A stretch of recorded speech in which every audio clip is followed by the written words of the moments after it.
여러분 안녕하세요. 강아지 상담소 윤세입니다.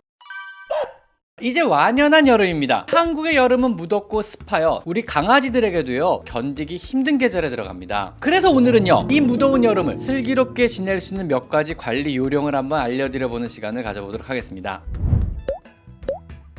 첫 번째로요, 우선 서늘한 환경을 제공해줘야 합니다. 이건 당연하겠죠. 만약 여러분이 외출을 하면서요 창문을 꼭꼭 닫고 외출을 한다면은요 강아지는 밀폐된 공간에서 열사병으로 위험해질 수 있습니다. 또 덥다고요 에어컨을 너무 낮게 설정해 놓게 된다면은요 바깥과의 온도차가 심해져서 오히려 강아지의 건강에 무리를 줄 수도 있습니다. 적절한 실내 온도는요 강아지의 크기나 혹은 털의 상태에 따라 조금의 차이는 있겠지만은요 보통은 22도에서 26도 정도가 가장 적당하다고 합니다. 사람이 쾌적하게 느끼는 온도와 비슷한데요. 또한 강아지를 시원하게 해주겠다고 선풍기를 틀어놓는 것은요 사실 그렇게 큰 도움은 안 되는 행동입니다. 선풍기가 우리에게 시원한 것은요 땀을 증발시킴으로써 우리 몸의 열을 기화시켜 체온을 낮추게 되는 원리인데요, 강아지는 땀을 흘리지 않기 때문에 혀를 내밀어 침을 기화시키는 정도만이 체온을 낮추는 행동의 전부일 뿐입니다. 그래서 더우면 이러고 숨을 쉬는 거죠. 그러므로 선풍기보다는요 에어컨을 사용하셔야 한여름의 더위로부터 강아지를 쾌적하게 지켜줄 수 있다는 거 꼭 기억해 주셨으면 좋겠습니다. 만약 개를요 마당에서 키우신다면은요 강아지 집을 햇빛을 피할 수 있는 그늘진 곳으로 옮겨주시는 것이 좋습니다. 마당 한켠에는요 언제든지 더위를 피할 그늘진 쾌적한 곳이 마련되어 있어야 하며, 너무 더운 날에는요 얼음 덩어리를 물그릇에 한 덩어리 크게 퉁 하고 띄워주어서 천천히 핥아먹게 함으로써 몸을 식히게 해주시거나 쿨매트를 깔아서 강아지를 잠시라도 더위를 피할 수 있도록 해주시는 것이 좋습니다. 두 번째로요, 항시 음식이 상하지 않도록 신경 써주셔야만 합니다. 여름은요 세균이나 곰팡이가 굉장히 잘 번식하는 계절입니다. 당연히 모든 음식이 빠르게 변질하며 상하게 됩니다. 심지어 건사료조차도요 무덥고 습한 여름철에는요 빠르게 산패하게 됩니다. 사료가 산소를 만나 변성하는 걸 산패라 그러거든요. 사료가 산패를 하게 되면은요 우선 맛이 떨어지게 되고 급기야는 우리 강아지의 건강을 심각하게 해칠 수도 있습니다. 먹다가 남긴 음식은요 바로바로 버리시고요 항시 신선한 음식을 제공해 주셔야만 합니다. 더구나 더위에 지치게 되면은요 사람이나 강아지나 다 입맛을 잃어버리게 됩니다. 더욱더 신선한 음식을 주려고 노력을 하셔야만 하는 겁니다. 물 역시요 음식물 찌꺼기나 강아지들의 타액이 섞이기 때문에 여름철 고온에서는 금방 변질이 될 수 있으므로 자주 바꿔주셔야 합니다. 또한 그릇 자체의 위생에도 신경을 써서요 자주자주 세척을 하고 소독을 해주셔야만 합니다. 세 번째는요, 더운 여름철에 대비한다고 털을 짧게 미셔서는 안 됩니다. 왜 썸머컷이라고 하잖아요. 등 쪽에 강아지 털을 바짝 밀어버리는 미용 방법은요 우리 사람이 보기엔 사실 시원해 보일지도 모르지만은요 강아지에게는요 생각보다 위험할 수도 있습니다. 강아지의 털은요 강아지의 체온 조절을 위해 굉장히 정교하게 오랫동안 개발되어 온 장치 중에 하나입니다. 이 강아지 털은요 겨울은 따뜻하게 몸을 보호하는 보온의 역할을 하고요, 여름철에는요 자외선으로부터 피부를 보호하고 뜨거운 여름철 직사광선으로부터 몸을 보호하는 이러한 역할을 수행합니다. 한여름에도요 이중물을 가지는 일부의 허스키나 멜라뮤트 같은 극지방률의 일부 견종을 제외하고는요 대부분의 강아지들은요 야외에서는 특히 털이 어느 정도 있는 편이 오히려 여름의 더위를 피할 수 있게 되는 것입니다. 그리고 네 번째로요, 외부 기생충의 예방에 신경 쓰셔야 합니다. 여름철은요 외부 기생충이나 심장상하충과 같은 내외부 기생충이 기승을 부리는 계절입니다. 특히 찐드기류가 위험한데요, 미국 참찐드기류는요 중증 혈소판 감소증이나 바베시아를 옮겨 강아지의 생명뿐만 아니라 사람에게도 옮겨서 우리의 생명 역시 위협하기도 합니다. 여름철에는요 반드시 매달 외부 기생충 예방약을 먹이거나 바르시고요 산책을 시켜주셔야만 합니다. 또한 모기에서 옮기는 심장상하충이 실내 강아지에게도 기승을 부리는 계절이기 때문에 심장상하충 예방약 역시 철저히 먹여주시는 것이 좋습니다. 자, 그리고 다섯 번째는요, 무더운 여름철 산책의 원칙에 대해서 알려드리겠습니다. 여름철에는요 너무 더운 낮 시간에는 산책을 자제시켜 주셔야 합니다. 이건 당연하겠죠. 밤이나 새벽에 산책을 시켜주시고요 중간중간에나 물을 주어서 탈수증에 걸리지 않도록 해주셔야 합니다. 강아지가 주저앉으려고 하거나 혀를 길게 빼고 숨을 쉰다면은요 충분히 휴식을 취하게 한 뒤 움직이시거나 앉고 산책을 해주셔야만 합니다. 땀을 흘리지 않는 강아지는요 산책 중에는 금방 열사병에 걸릴 수 있기 때문에 절대로 무리하지 않고 강아지의 상태에 주의를 기울이셔야만 합니다. 산책은 가급적 보도블럭이나 아스팔트로만 다니시고요 풀숲은 피해 다니셔야 진드기와 같은 외부 기생충으로부터 내 강아지를 보호할 수가 있습니다.